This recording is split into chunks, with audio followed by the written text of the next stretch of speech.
ಎಲ್ಲ ಮಿತ್ರರಿಗೆ ನಮಸ್ಕಾರಗಳು.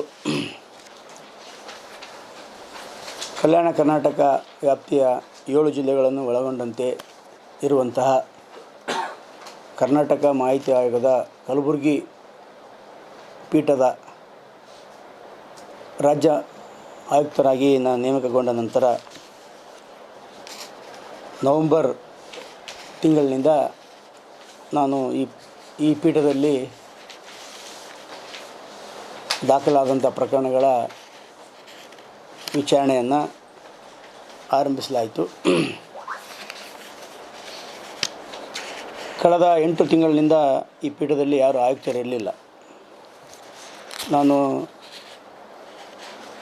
ಅಕ್ಟೋಬರ್ 21ರಂದು ಅಧಿಕಾರ ಸ್ವೀಕರಿಸಿದ ಬಳಿಕ 10 ದಿನಗಳ ತರಬೇತಿ ಪಡೆದು ಎಲ್ಲ ಇಲ್ಲಿ ನಮ್ಮ ಪೀಠದಲ್ಲಿ ದಾಖಲಾದ ಪ್ರಕರಣಗಳಿಗೆ ಎಲ್ಲ ಅರ್ಜಿದಾರರಿಗೆ ಮತ್ತು ಅಧಿಕಾರಿಗಳಿಗೆ ನೋಟಿಸ್ ಜಾರಿ ಮಾಡಿ ನವೆಂಬರ್ 24ರಿಂದ ನಾವು ನಮ್ಮ ವಿಚಾರಣೆಗಳನ್ನು ಮತ್ತು ವಿಲೇವಾರಿಯನ್ನು ಆರಂಭ ಮಾಡಲಾಯಿತು. ವಿಶೇಷವಾಗಿ ಈ ಪೀಠದಲ್ಲಿ ಇರ್ತಕ್ಕಂಥ ಪ್ರಕರಣಗಳು ತ್ವರಿತವಾಗಿ ವಿಲೇವಾರಿ ಮಾಡಬೇಕು ಎಂಬ ಹಿನ್ನೆಲೆಯಲ್ಲಿ ವಾರದಲ್ಲಿ 5 ದಿನ ಕಡ್ಡಾಯವಾಗಿ ಎಲ್ಲ ಪ್ರಕರಣಗಳನ್ನು ನಾವು ವಿಚಾರಣೆ ತೆಗೆದುಕೊಂಡು ವಿಲೇವಾರಿ ಮಾಡಿದ್ದೇವೆ. ವಿಶೇಷವಾಗಿ ಹೇಳಬೇಕಂತಂದರೆ ಕರ್ನಾಟಕ ಮಾಹಿತಿ ಆಯೋಗದ ಮುಖ್ಯ ಕರ್ತವ್ಯ ಅಂತಂದರೆ ಸಾರ್ವಜನಿಕರು ಮಾಹಿತಿ ಕೋರಿ ಅರ್ಜಿ ಸಲ್ಲಿಸಿದಾಗ ಅವರಿಗೆ ಸಕಾಲಕ್ಕೆ ಮಾಹಿತಿ ಒದಗಿಸುವುದು ಪ್ರತಿವಾದಿಗಳಾದ ಮತ್ತು ಸಾರ್ವಜನಿಕ ಮಾಹಿತಿ ಅಧಿಕಾರಿಗಳಾದ ಸರ್ಕಾರಿ ಅಧಿಕಾರಿಗಳ ಮುಖ್ಯ ಕರ್ತವ್ಯ. ಮುಖ್ಯ ಕರ್ತವ್ಯ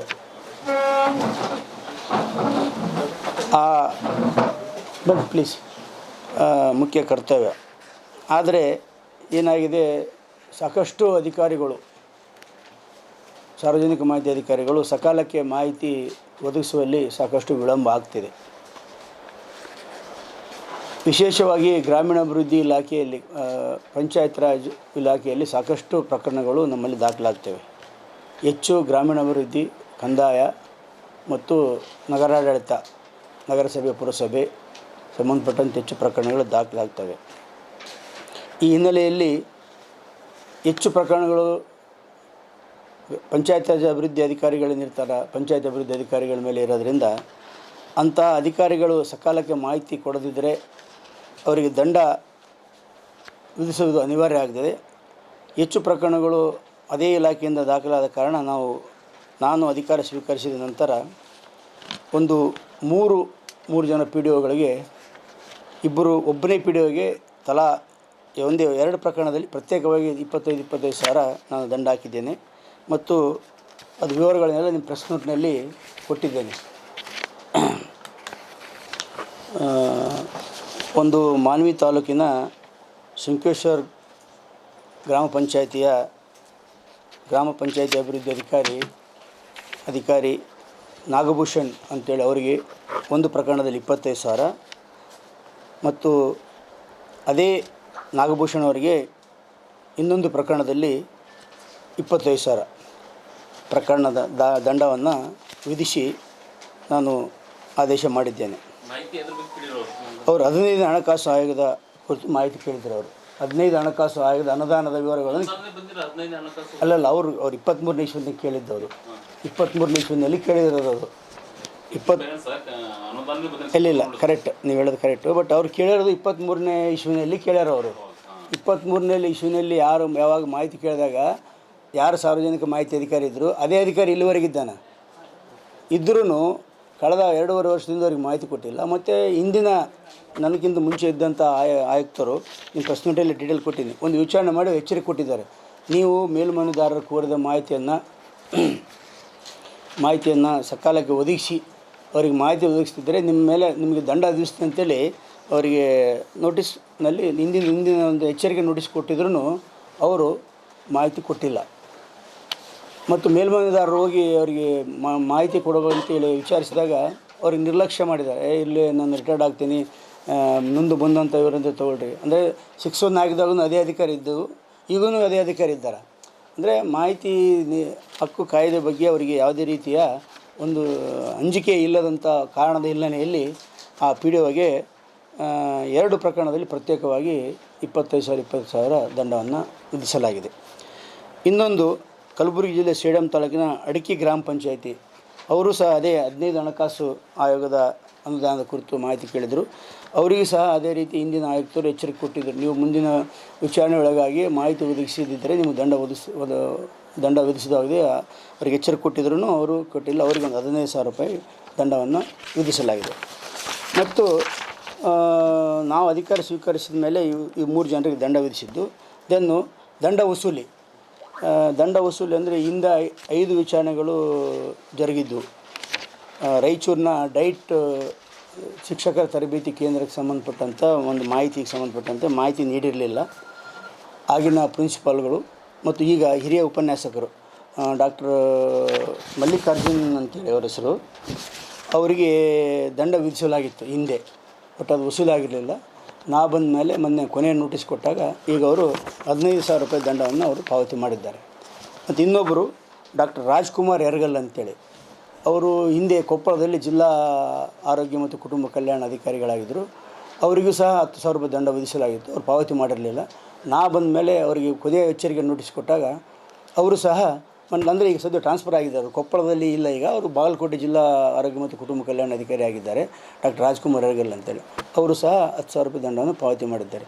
ನಾವು ಬಂದ ಮೇಲೆ 2 ಪ್ರಕರಣಗಳಲ್ಲಿ ದಂಡ ವಸೂಲಿ ಮಾಡಿದ್ದು. ಇನ್ನೊಬ್ಬರದು ದಂಡ ಪಾವತಿ ಮಾಡಬೇಕಾಗಿದೆ. ಈ ಹಾಲಿ 25,000 ವಸೂಲಾಗಿದೆ. 25,000 ವಸೂಲಾಗಿದೆ ಈಗ. ಮತ್ತು ನಾನು ಅಧಿಕಾರ ಸ್ವೀಕಾರದ ಬಳಿಕ ಇಲ್ಲಿವರೆಗೆ ಟಿಲ್ ಜನವರಿ ನಿನ್ನೆವರೆಗೆ 30ರವರೆಗೆ ಒಟ್ಟು 992 ಪ್ರಕರಣಗಳನ್ನು ನಾನು ವಿಚಾರಣೆ ನಡೆಸಿದ್ದೀನಿ.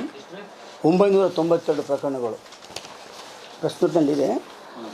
ವಿಚಾರಣೆ ನಡೆಸಿದ್ದೀನಿ. ಇದರಲ್ಲಿ 400 ಪ್ರಕರಣಗಳನ್ನು ವಿಲೇವಾರಿ ಮಾಡಿದ್ದು, 592 ಪ್ರಕರಣಗಳನ್ನ ಅಂದರೆ ದಿನಾಂಕ ಕೊಟ್ಟಿದ್ವಿ, ಮತ್ತು ಮುಂದಿನ ವಿಚಾರಣೆಗೆ ದಿನಾಂಕ ಕೊಟ್ಟಿದ್ವಿ. ವಿಶೇಷವಾಗಿ ಈ ನಾವು ಬರೋಕ್ಕಿಂತ ಮುಂಚೆ ಇಲ್ಲಿ 2010ರಿಂದ 2022ನೇ ಇಸ್ವಿವರೆಗೆ ಎಷ್ಟು ಪ್ರಕರಣ ಪೆಂಡಿಂಗ್ ಇದ್ದು ಅಂದರೆ, ಹಳೆಯ ಪ್ರಕರಣ 12 ವರ್ಷದ ಪ್ರಕರಣಗಳದಷ್ಟು 357 ಪ್ರಕರಣಗಳು ಹಳೆಯ ಪ್ರಕರಣಗಳು, ಅಂದರೆ 12 ವರ್ಷದ ಪ್ರಕರಣಗಳು ಪೆಂಡಿಂಗ್ ಇದ್ದವು. ನಾನು ಆದ್ಯತೆ ಮೇಲೆ ಆ ಪ್ರಕರಣಗಳನ್ನ, ಯಾಕಪ್ಪ 12 ವರ್ಷದ ಪೆಂಡಿಂಗ್ ಇರೋದು ಸರಿಯಲ್ಲ ಅಂಥೇಳಿ ನಾನು ನವಂಬರ್ನಿಂದ ಡಿಸೆಂಬರ್ ಎಂಡ್ವರೆಗೆ 357 ಪ್ರಕರಣಗಳನ್ನು ವಿಚಾರಣೆಗೆ ಕೈಗೆತ್ತಿಕೊಂಡು ಅದರಲ್ಲಿ 282 ಪ್ರಕರಣಗಳನ್ನು ವಿಲೇವಾರಿ ಮಾಡಿದ್ದೀವಿ.